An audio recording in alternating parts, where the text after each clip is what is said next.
Ano guys, ano ba yun? Ayun o, nasugat ako.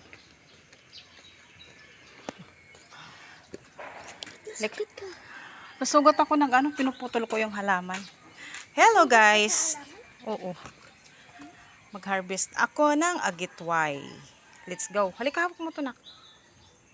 Lalagyan natin ng agitway. Si Sia hindi naman kumakain ito eh. Ako lang.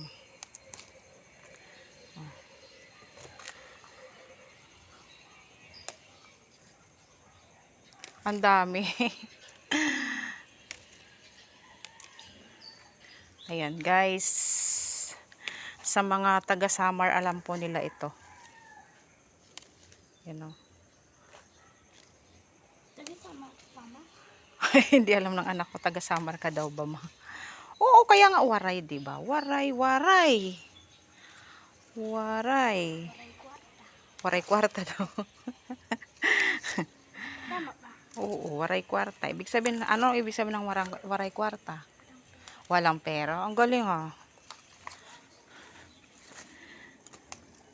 Yan ah. Guys, masarap ito. Aray ko. Baka masulit ka na naman. Oo nga, sakit. Oo, dumugo.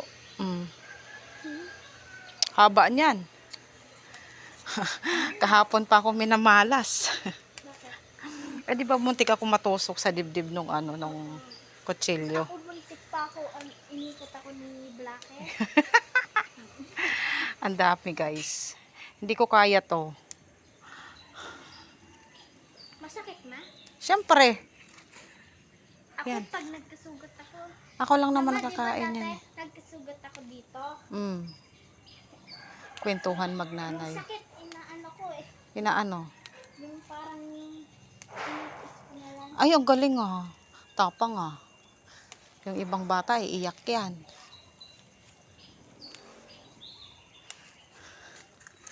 Pwede na yan. Ang dami guys oh. Oh. Naklagay mo sa ano? Dito. Magsusunog na naman ako. Nilagay ko dito yung upuan guys. Galing yan dun sa, yan dun oh. Bala ko kasi putulin pa tong ano. Kaya lang wag na kasi lilim siya. Although, kasi makalat.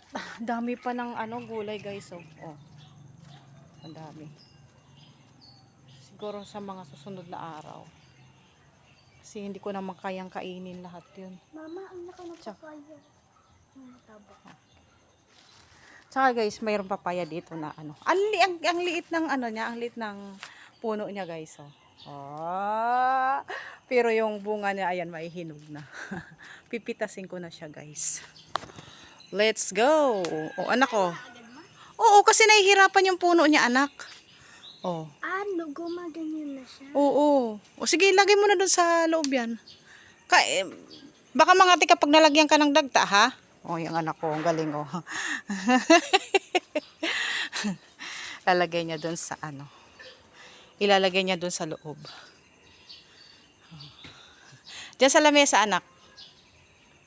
Sige, good morning guys. Yun lang, mamaya pawalisin ko dito, susunugin ko para masarap magpahinga dito mamayang hapon. Okay, doon ko kinuha yung saging kahapon. Alright, have a blessed day everyone.